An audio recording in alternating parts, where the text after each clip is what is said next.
Rescue natin. Okay, pinapakain natin yan. So, meron siyang damit-damit dito. Dapat mahiga siya dito. Ayan. Dugi, alika. Dugi, alika. Dito ka, oh. Bigyan natin ng konting damit na giniginaw. Dugi, alika.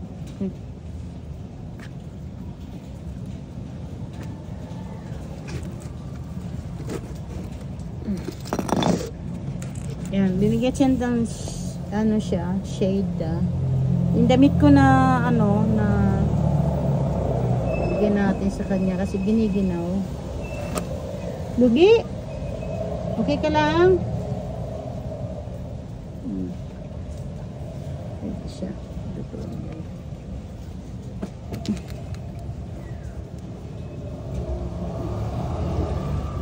Yan ang kanyang shelter.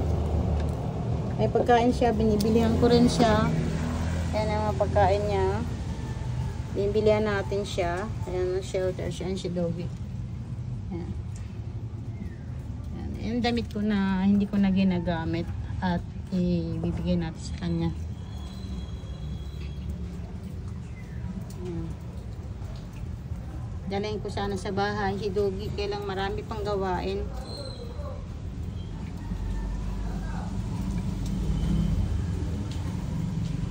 Ayan siya. Tingnan. Mga gamba. Doggy. Tanin natin si Doggy. Dito siya matutulog.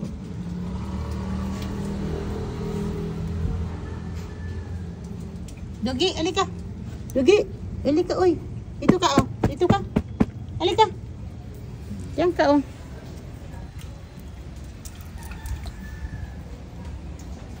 Madulas. Doggy, doon ka. Doon ka sa kama. Doon ka. Malamig yan. Malamig yan. Malamig. Yan. Yan ka, Doggy. Yan ka lang. Pasok ka dyan sa loob. Pasok ka dyan. Pasok ka dyan. Giniginaw ka, oh. Yan. Good boy. Yan. Giniginaw ka pala. Yan. Ganyan ka lang. Huwag ka mga gat. Huwag mo akong kagatin, ha. Huwag mo akong kagatin.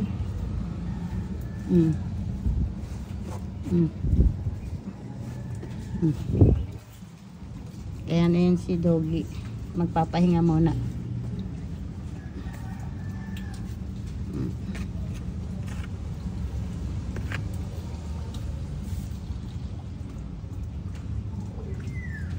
Yung ginaw. Patay ng ano pa. Tabing pa niya. Ito yung kanyang pagkainan. Babaguhin natin yan. Ayan siya. Ayan siya. Paliguan ko sana siya. Yan, reseta niya. Yan, hindi na nasa bed. Next week pa daw siya papa-injection. Next week pa siya injection ng anti-rabies. Nasa gamutan session. Binigyan muna siya ng antibiotic para sa mga sugat niya. Ito siyang, after 1 month, gaganda na yan si Marimar. Salagay mo. This is the dog now I rescue.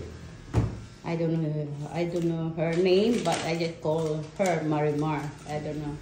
This one's the dog. I just try to save her. Now I'm here now in the vet, in what they call this Camellia Homes. We try to heal his eyes. Where's the eyes? Look. The eyes is a little bit dripping. I don't know what's going on with this dog. We try to rescue this dog. Now we are in the vet. We try to give some medicine for her. Yeah, this is the vet. Pwede bang maakuni ka dito sa labas? Yung vet, animal. This is animal vet. They had a grooming also. This one. Yeah, this one.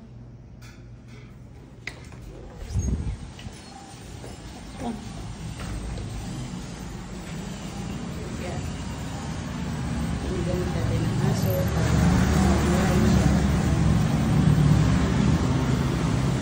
siya sa amin sa Camellia.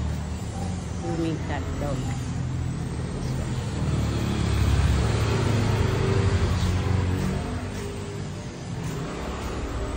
So tayo, silipin natin. We get inside here.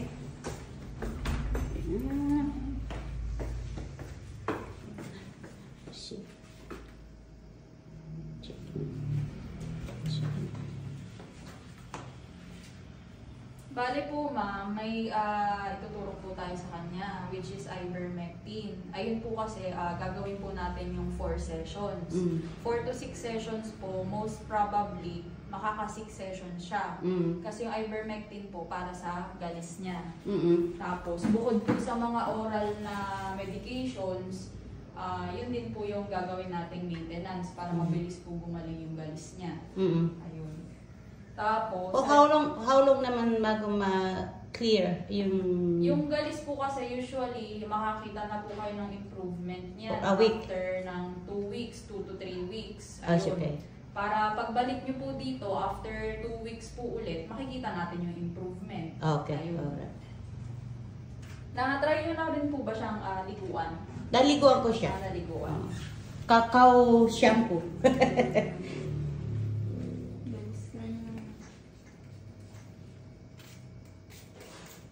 Try to save her for the harm in the street.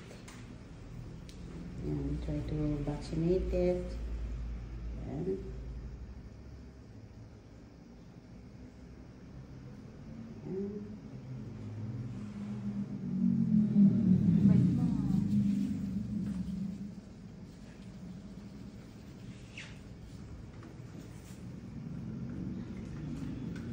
for stop itching this dog because they have lots of skin disease.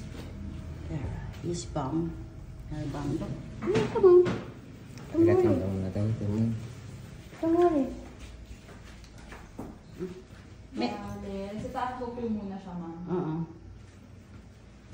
Pwede pa inumin ba siya ng gamot nga? Hindi ako marunong magpainom sa kanya. Papakita po namin sa inyo, ma'am, kung paano po. May anti-rabies na siya? Yun nga po ma'am, yung sinabi ko po sa inyo, since nagkakamot po kasi sobra yung aso nyo, sabi nyo po, so kapag pinahunahan po kasi natin siya ngayon, ayan, kita naman po natin, hindi siya completely healthy. So, ang mangyayari po kasi, pwede siyang magkamot lalo. Tapos, if ever po kasi na, yun nga, kulang yung history niya, tapos, kita naman po natin, hindi siya completely healthy. So, syempre, may mga side effects po kasi yung vaccine na iniiwasan natin. Whatever. Ayun. So, after 1 week, reassess po natin. Another stray dogs na pinapakain ni tita. Nandito kami sa tapat ng All Homes. All day kasi. Ay, all day pala. All day grocery. Yan, nakakita si tita ng dalawang mga asong gala. Ayan, babakainin ni tita. Yan na ng dog food.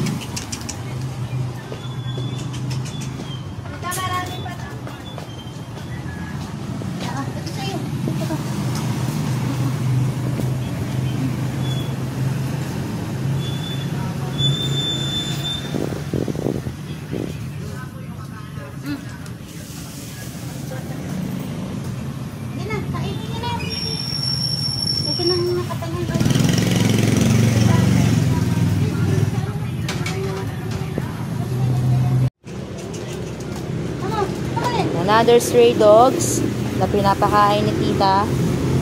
Nandito kami sa tapat ng All Homes. All day kasi. Ay, all day pala.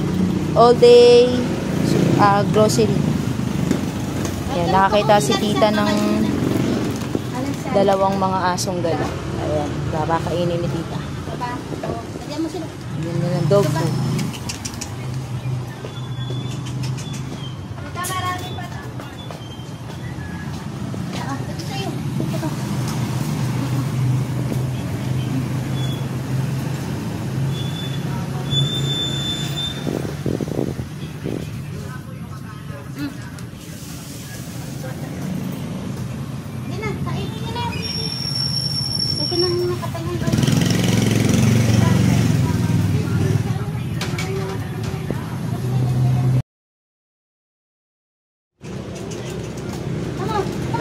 another stray dogs na pinapakain ni tita. Nandito kami sa tapat ng All Homes. All day class. Ay, all day pala. All day grocery. Ayan, nakakita si tita ng dalawang mga asong gala. Ayan, babakainin ni tita. Yun yun ang dog food.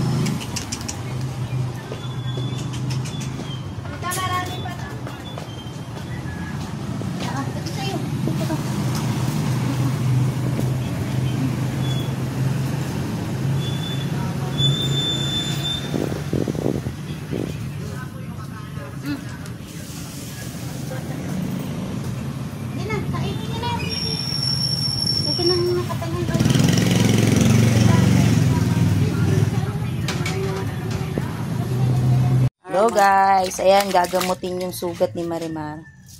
Ano to? Maligamgam na tubig na may baking soda. Nainitan siya. Para mawala yung mga kati-kati sa katawan niya.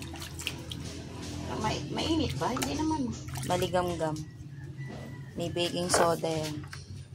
Gumanda na nga tita eh. Gabi lang yan, oh. Kalaman na siya.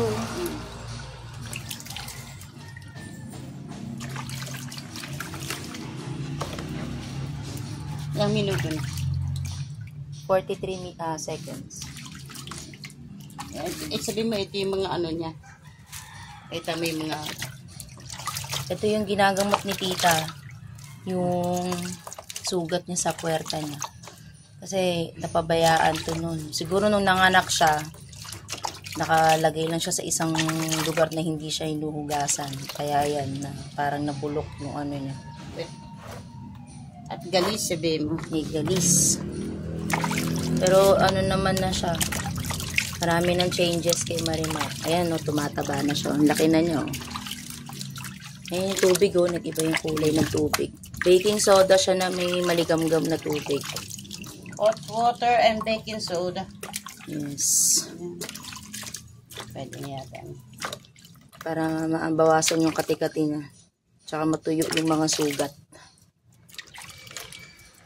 Effective to. Yan, tama na, Lisel. Yan. Mm. Ay,